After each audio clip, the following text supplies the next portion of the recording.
All right, board gaming enthusiasts, the question for the day, and I'm presenting it as very binary, but it's not quite binary. Why are there no sci-fi board games? Well, Fritz, what about Space Hulk? What about Relic? What about Star Saga? What about Blackstone Fortress? I mean, these are titles that are coming to mind. But I say binary in that if we look at the scope of the hobby, most of the games seem to be focused fantasy-based, sword and sorcery type-based, magic type-based. We have kind of a little bit of modern here and there, but even that's kind of survival horror type stuff. Most of it being fantasy as opposed to futuristic. And when I look at the titles in my collection, when I look at a lot of the titles out there, we can look at Euro-based games where it's all about resource management and how much wool and how much lumber and iron do you have, or Game of Thrones, which is really just a conquest reskin, exploring that. It's set in a fantasy setting.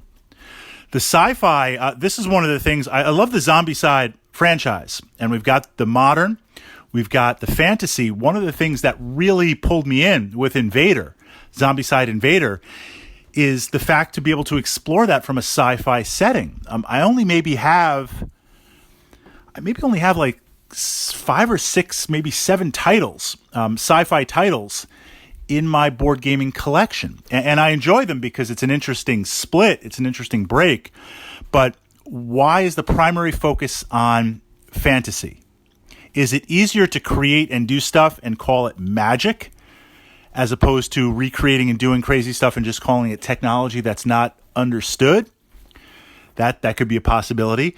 The other possibility could be just it's easier to look at the past than look at the future. Pulling in, sci-fi guns and lasers and things like that.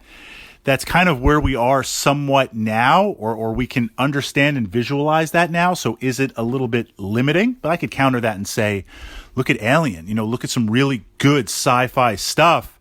That's the future. Just as I'm projecting my mind in the past and living in magic and exploring magic, I could easily push that to the future and see myself in space and see myself using psychic powers as opposed to magic, using lasers and all sorts of things like that. Robots. There's a lot to explore, but it does seem very, very divided, which then leads into the secondary question. Then I'm going to turn over to you guys in the comments. Kickstarter's blowing everything up. Everybody's printing board games like crazy. Everything's going all over the place. Constantly looking for new revenue or untapped stuff. Do we look at sci-fi? Is that a part of the board gaming universe that has not been fully, I was going to say tapped, but more like fully exploited or fully explored? And then, of course, you could just reskin and take good stuff like, just Mage Knight and turn it into Star Trek and utilize that. You could reskin stuff, and that offers opportunity. But why is there more fantasy versus sci-fi in board gaming?